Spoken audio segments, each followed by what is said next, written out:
So we've kind of got some initial numbers on Aquaman and the Lost Kingdom. It it came out December 22nd. I thought it was earlier than that, but I'll trust Wikipedia. And today is the 28th, so that's 6 days. So I guess it was just last Friday. It's made worldwide $126 million dollars. In the United States, $46 million dollars. So, I don't exactly know what a great opening would be. Probably in just the United States, 70, 80 million. I don't know. But those numbers don't seem that bad for the first week. It's almost made as much as Blue Beetle, little less than half of The Flash during its entire run, close to what Shazam: Fury of the Gods. So, maybe Warner Brothers was smart in hiding it, not allowing reviews until the 11th hour. So we'll see where it goes. Maybe it's going to tail off. It's not my kind of movie. I didn't like the first Aquaman, but a lot of people enjoy it. So what am I going to say?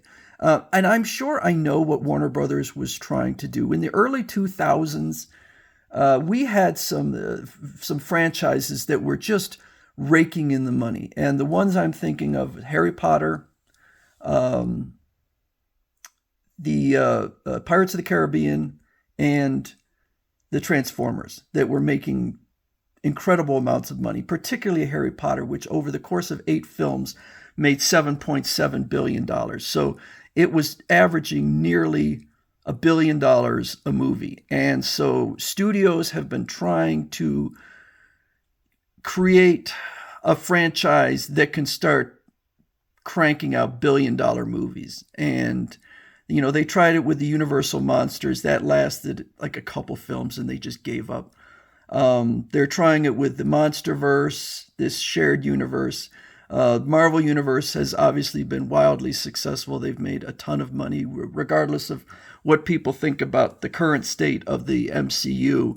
It's certainly made a ton of money for Disney.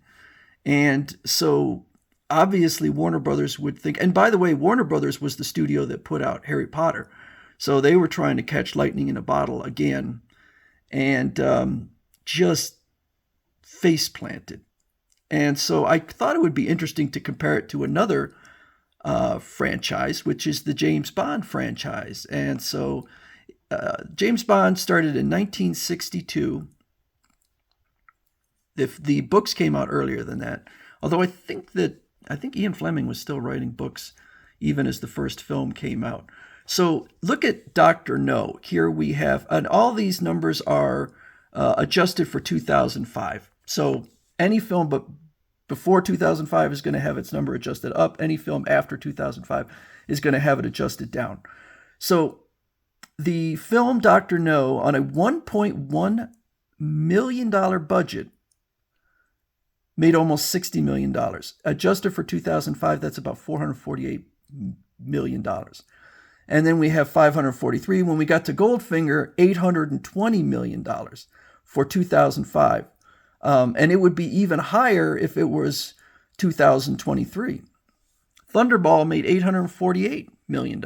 Again, the actual total was $141 million on a $6.8 million budget. So obviously 6.8 back then went a lot, way further than it would nowadays. And we have a real high consistent rate. It dropped quite a bit when Sean Connery left. On Her Majesty's Secret Service made $291 million, but it was still, you're talking about like 5 times the amount that was spent. Would be a tremendous hit. Any studio would love to make 5 times the return on what they spent. We get some. It definitely, I would say that the totals often reflect the quality of the film. The Man with the Golden Gun was not a highly regarded film. There is a dip there. Octopussy and A View to a Kill. So definitely, Roger Moore was getting older. I love those 2 films, but this one here in particular was less than double the initial cost of the film. But the consistency is amazing over the course of, in this case, let's see, 40, 50, 61 years. And that's why the franchise has been going on so long. I have never heard of a James Bond film that lost money. Maybe it's happened. I mean, here we have License to Kill, my least favorite of the James Bond movies. 250 on 156. That's close to breaking even. So, and then of course, I never quite understand the numbers, because obviously these movies will continue to generate money in perpetuity with it, whether people are renting it, buying it. I'm sure that Netflix will pay a fee when the James Bond movies are available. So it's a continuing money-making proposition. But if you go in here also, so let's see.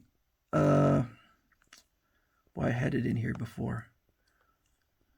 Okay, so here we have the critical responses. So we start off 95%, 99% for Goldfinger.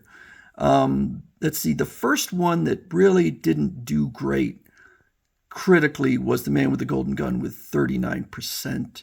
Octopussy, 43, A View to a Kill, 38. Again, I love those films. Those are two of my favorites, but each it's subjective. And they let's see, it looks like A View to a Kill is the lowest rated of all the films. Tomorrow Never Dies, World Is Not Enough, these were in the 50s, Die Another Day. And then you go to the DCEU, which had a much shorter, it's only been a decade. And you can see the drop-off, the dramatic drop-off. It started off fairly strong. I think they were still continuously disappointed with the numbers, but they really dropped off. And there's an inconsistent tone. It just, if they're trying to create a seamless extended universe, I think they failed. Things just don't seem to fit together. To me, it doesn't feel like the Suicide Squad and Batman versus Superman are in the same universe. And same with a lot of it. It doesn't feel like Shazam is in the same universe as the other ones, even though they had a slight crossover. And then you get down to the critical and public responses. Batman versus Superman it doesn't have the lowest, but it is lower than any James Bond film ever. I think that movie was far better than a 29%. I think Man of Steel was far better than a 56%. But I think Suicide Squad deserved a 26%. I think Justice League deserved a 39%. I think that Wonder Woman 1984 did not deserve a 58%. I think it should have been way lower. But you can see that the average quality of the films critically was much lower. And so it makes sense that the movies would continue to lose or to generate less money because the quality was bad. And, it's hard to get from these cinema scores because there's nothing less than a B. And I don't think all right, so here we have cinema scores, but only starting with The Living Daylights. Quantum of Solace got a B minus. So I think that's lower than any. Yeah, that's lower than any. So, I don't know how Cinema Score gets their scores. I don't know if they're asking people leaving the theaters or how they're doing it, but I don't really put much into that since it appears nothing ever gets lower than a B or B minus. So, say what you will, but I don't understand how a studio like Ian or whoever, it's jumped around to different studios. They can keep the quality at least relatively high over 61 years.